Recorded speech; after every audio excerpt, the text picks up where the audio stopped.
ধৰক চেনেলটো আছে আমাৰ কুলি বজাৰৰ পৰা চিলাপথাৰলৈ নামচুকৈ ভৰপূৰ হৈ কদমতলা হৈ মহাৰণী হৈ যাব। বাৰিষা আৰম্ভ হোৱাই নাই, পানীৰে উপচি পৰিছে ৰাস্তা। এইটোতো মেইন সমস্যা, আমাৰ অসুবিধা ৰাজ্য এই এৰিয়াৰ সমস্যাটো এইটোৱে যে বাৰিষা আৰম্ভ হোৱা নাই, অলপ বৰষুণ দিলেই 2 ফুট 8 ফুট পানী হৈ যায়। ৰাস্তাখন ভাঙি চিঙি চুৰমাৰ হৈছে আৰু তাৰ মাজতে আপোনাৰ ঘাট হৈছে। এইফালে ঘূৰি যাবলৈ হয় ডিমুহী 40 কিলোমিটাৰ ঘূৰি যাবলৈ হয়। সাধাৰণ মানুহৰ বহুত এটা আৰ্থিক দিশত এটা জৰুৰী অৱস্থা, মানুহৰ অসুবিধা হৈ যায়। বহুত এটা অসুবিধাতে আমি চলি আছোঁ। এইটো চৰকাৰে ফালৰ পৰা চাব লাগে, এইটো যেনেকৈ সমাধান হয় ভালকৈ। বিশেষকৈ বাৰিষা কালত স্কুলীয়া ল'ৰা ছোৱালী বা ৰোগী ইয়াৰ পৰা কেনেদৰে বাহিৰত ওলায়? সেইটোতো আৰু এটা সমস্যা, এইটোতো ডিমুহী যাব লাগিব।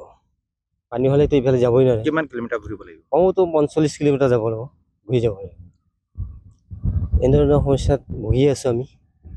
সমষ্টিখন যিহেতু নতুন, কি জনাব? নতুন সমষ্টি হিচাপেতো ক'ত কামখিনিতো তেনেধৰণে আৰম্ভণি কৰাই নাই।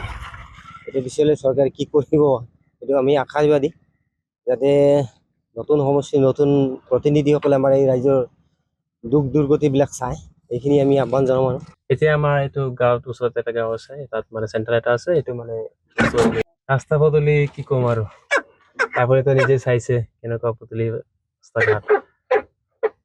ৰাস্তাটো ক'ৰ পৰা ক'ত যায়? এইটো কুলিঘৰৰ পৰা এইটো বৰবাৰী ফালে যায়, ভৈৰৱপুৰ। চিলাপথাৰ জোনাৰী যায়। ভৰ বাৰিষা হোৱাই নাই, এতিয়াই পানীৰে উপচি পৰিছে। বাৰিষাত কেনেকুৱা অহা যোৱা কৰে? বাৰিষাতো আমি যাবই পৰা নাযায় ইয়াত ইফালে। মানে এইটোতো ৰাস্তা বনাইছে ঠিকেই, কিন্তু এতিয়া মানে পানী আহি কিনি বালিটো পথাৰতকৈ মানে ৰাস্তা মানে ডাব হৈ গ'ল, তলফালে গৈছে। স্কুলীয়া ল'ৰা ছোৱালী বা ৰোগী ইয়াৰ পৰা কেনেকে ওলায়? স্কুলৰতো ইফালেতো নাযায়, মানে আমাৰ চিলাপথাৰ ইফালে নাযায়, ইয়াতে মানে কুলিগাঁও মানে এইটো গাঁও মানে ইফালে যায়, এইটো গাঁও মানে ইফালে যায়। মইতো শিৱনগৰৰ পৰা আহিছোঁ, মানে এতিয়া কুলি বজাৰত যাম। ৰাস্তা পদূলিটো ইমান বেয়া, তাক দলং নাই, ঘাট নাই, চাইকেল বুকীবিলাক লৈ গৈ আছোঁ। চব ৰাইজৰে অসুবিধা, ল'ৰা ছোৱালী স্কুলত যাব পৰা নাই। এতিয়া আমাৰ মামাইতো চায়ো নাচায়, ইফালে মামাইতো কয় সেইটো দিম সিটো দিম, কিন্তু এতিয়াতো একোৱে দেখোন দিয়াই নাই আমাৰ মামাই। সেইটোৱে আৰু সমস্যাটো চাই আছে, আপোনালোকে কি ক'ম নোৱাৰো। কিমানখন গাঁৱৰ মানুহ ইয়াৰ পৰা অহা যোৱা কৰে? ইয়াতে ইফালে গোটেইকেইটা মানুহ আমাৰ ইফালে ধৰক একটা শিৱনগৰৰ পৰা প্ৰায় আমাৰ এইটো চেণ্টাৰত আহি বজাৰ হাট কৰিবলৈ কিবা এটা অসুবিধা হ'লে পটককৈ ইয়াতে আহে। কিন্তু চাওক না, এতিয়া নদী গাঁও পাৰে হ'ব নোৱাৰে। মই কেতিয়া ওলালো, মানুহটো ক'ত যাবলগীয়া, এতিয়াই আহি আছো। এতিয়া আৰু কি ক'ব। আচ্ছা, সমষ্টিখন নতুন আৰু যথেষ্ট সমস্যা আছে আপোনালোকৰ?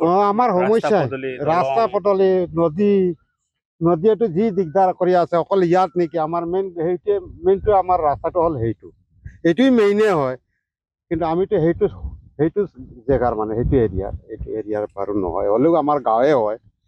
ৰাস্তাটো সেইটো দলং লাগে, ইয়াতো দলং লাগে, এখনোতো নিদিয়ে নহয়। এইটো দিয়া হ'লেওতো এইফালে আমাৰ অহা যোৱাটো মেইন আলিত যাব পাৰোঁ, সেইটোতো নহ'লগে। বিধায়কজন জিকিলে আপোনালোকৰ ইয়াৰে, চাব আহিছে নাই জেগাবিলাক? নাই, একদিন সেই কেনভাছ কৰোঁতে এদিন আহিছিলে যে আমাৰ গাঁৱত, তাৰ পৰাতো আজিলৈ তাৰ চকু দেখি পোৱা নাই। যিকোনো খবৰৰ বাবে যোগাযোগ কৰক আমাৰ এই নম্বৰত 9181 307 2221।